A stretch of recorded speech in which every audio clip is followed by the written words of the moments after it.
Hello and welcome to episode 10 of Stuckey's Travels. Today we're going to bring you to Utah. I highly recommend a book about the national parks of Utah or these amazing maps. They are waterproof and tear resistant, and they really help you getting around the national parks. So here's a sign you may see entering Utah. So there's several different ways you can approach getting to Utah. In our Colorado episode, we talked about how you might drive from Denver. Driving from Denver to Moab, which would be Arches National Park area, would take you about 5.5 hours. So you could see the beauty of western Colorado as you then enter Utah. You could also approach from Las Vegas by flying in there. It's about 2.5 hours northeast to get yourself to Zion and Bryce Canyon National Park. Or you could fly into Salt Lake City, Utah and do a big Utah loop. So this is our southern route, and at least the southern half of Utah. And as you can see, there's a lot of national parks and national monuments. The state of Utah has 13 national parks or monuments run by the National Park System, plus Grand Escalante National Monument, which is large, but it's actually run by BLM, Bureau of Land Management, but also still a national monument. The north part of our route went up towards Salt Lake City, and eventually we popped out by Flaming Gorge National Recreation Area.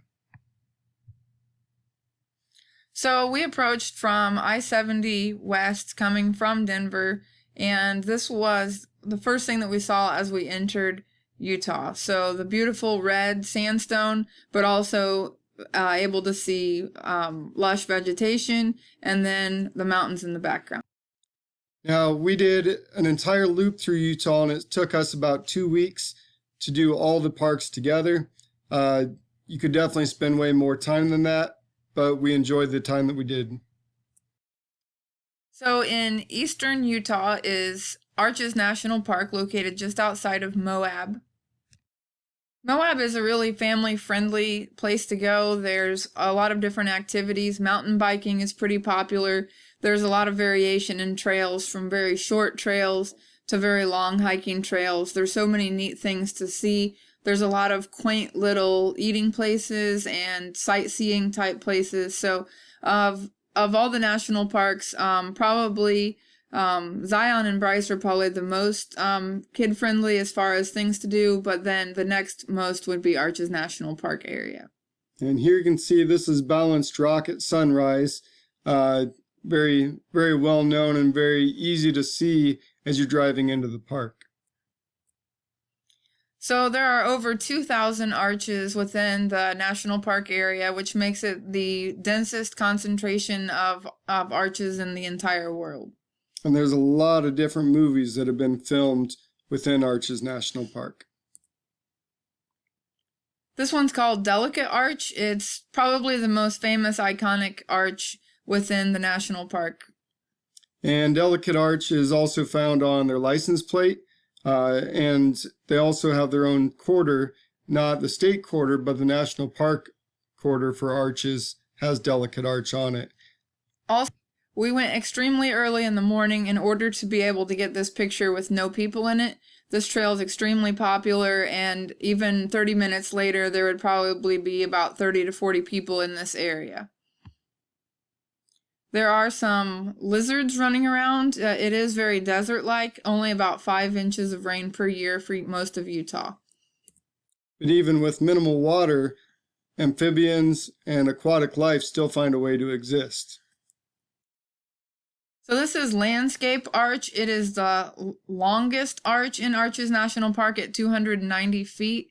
It's the 5th longest arch in the world. The top 4 are all found in China, but this is the next longest one. As you can see, it has a crack, and so unfortunately at some point it is going to collapse. There's a picture that shows what it was like even 50 years ago with how much more of an arch there was. The next park we traveled to was Canyonlands, which is just south of Arches National Park. It is divided into 3 different sections: Island in the Sky, Needles, and the Maze. And they're divided by the Green River and the Colorado River. You can't get from one section to another going directly. You actually have to leave the park, drive south or west in order to get into one of the other three parts. The Mazes district, you need to have 4x4, so we only went into Island of the Sky and Needles. As you can see, there's a lot of fun things to climb on and rocks galore, so Miles is getting his exercise. Lots of very ancient cave paintings. Most of them are anywhere from 500 years old up to about 2,000 years old. You can see there's a road that goes all the way down into the bottom of the canyon. We did not risk trying to do that with a regular car, but really beautiful scenery, really deep canyons that you can see have had a lot of erosion over time. If it was a rental car, we might have tried it. Now I'm getting my exercise. It looks like it's maybe not a great safe location, but we always made sure we were plenty safe on what we were climbing on. And you can see the view on the right. The views were just amazing. We could see for miles and miles and miles from up above these. In this picture, it just shows you how much erosion has occurred over time. There are different layers based on the different types of rock. So Miles is standing much higher elevation than the slightly darker brown layer, and then the layer that's dark brown is even deeper. Yep, it's almost like that lowest layer is just sunken from the earth when really it's just eroded. This is the Needles district of Canyonland National Park. We did a 14-mile trail. It was 104 degrees. We did carry 2 gallons of water with us to drink. Yep, and there's no water along the trails, so you definitely have to carry a lot of water or do shorter trails. But there's a lot of really nice long trails with some shade, which made it feel like it was 95 degrees. There were some ladders that we got to climb, which was really cool, as well as some slot canyons that we got to go through. Like Miles said, those were a little bit more shaded, so it was nice to be able to sit in the shade, get a drink, get a snack before moving on. These are called mushroom rock structures. You can see that they're different colors of sandstone. Different layers of sandstone erode at different rates, which then gives them this weird appearance. And here's sunset. So yes, we did spend all day at a lot of these parks. So sunsets and sunrises were obviously very beautiful. Here's some more petroglyphs. You can see there's several different things depicted here. And as Miles mentioned before, they're as much as how old? 2,000 years. Very old. Yep. And you can see why some people think aliens maybe came down to Earth at some point. They look very odd. Most likely they were just wearing headgear with different animal antlers and that sort of thing. Next, you can go to Natural Bridges National Monument. There's actually 3 arch bridge-like structures within this park. There is a loop you can drive. You could hike from one to the next, or you can drive and just do short trails to get yourself to each one. So here gives you an idea of one of the natural bridges. There were also some Pueblo-style homes that remained in the cliffs. They've been preserved very well because they're sheltered by the overhanging cliffs. And this is another one of the natural bridges in the park. You can see they're very thick. They're not as fragile as a lot of the arches were. So then next we move further west to Capitol Reef National Park. I would say this one is, of the 5 major national parks, this is probably the least visited. It's in the middle of the state. It's not really near any of the larger cities. I would say if you were going to skip one of the 5, this would probably be the one to skip if you had to. This was a very nice park, but it was a number of hours between the other parks, and driving between them was almost like driving on Mars. The rock formations were very plain, and it just was over and over and over again while driving. So the one really neat thing about this national park is that they have orchards and they have a lot of different plants that are growing. And if you visit the park, you're allowed to eat anything that's ready to pick. Anything that's harvestable is available for free. So you can't take extra out with you, but anything that's ripe that you can eat while you're in the park, you're allowed to. they also have a nice little shop there that has homemade pies, which are really good. So one area of the park is called Capitol Gorge, and it's fairly narrow, and there are flash floods. And when the flash floods happen, not only is it dangerous because you could get washed out, but also it brings in a lot of debris that then has to be cleared. And as you can see, if you're hiking on this trail and flash floods come, there's not a lot of places you can go.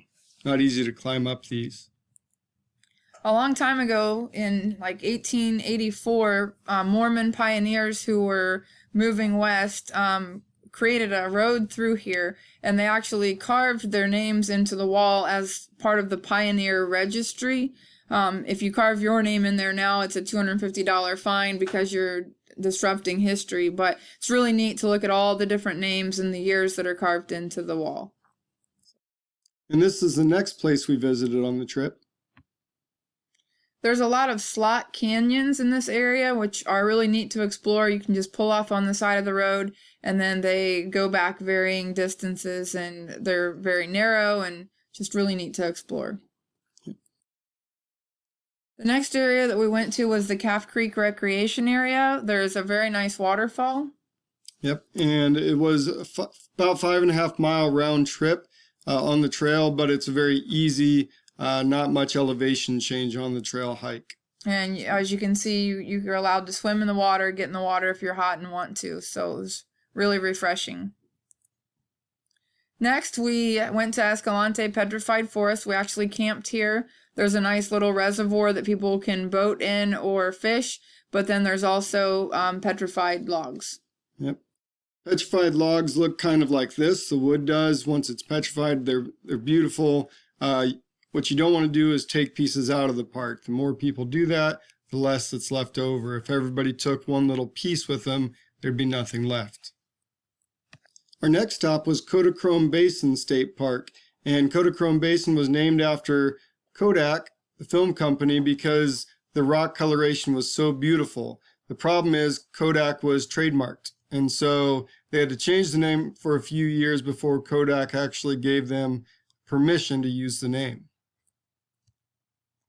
So really bright, this is really, really bright red sandstone. And then this is probably the structures that makes this park famous. There are 67 of these sedimentary pipes throughout the park, which is the densest concentration of these anywhere in the world.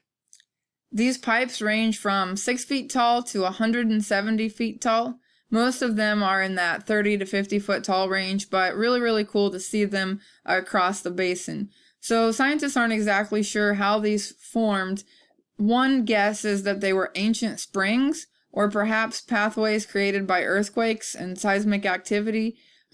Once the cracks or springs filled with sediments, they cemented together over time and became harder and more resistant to erosion than the other rocks around it. Over time, those softer rock layers would have been worn away, and then that would expose these sedimentary pipes. And Utah is so massive, and we spent so much time, we had to actually split it into 2 episodes. So this is the end of episode 1 with Utah, and the next episode we'll look at Bryce Canyon, Zion, and Salt Lake City. Thank you. Thank you.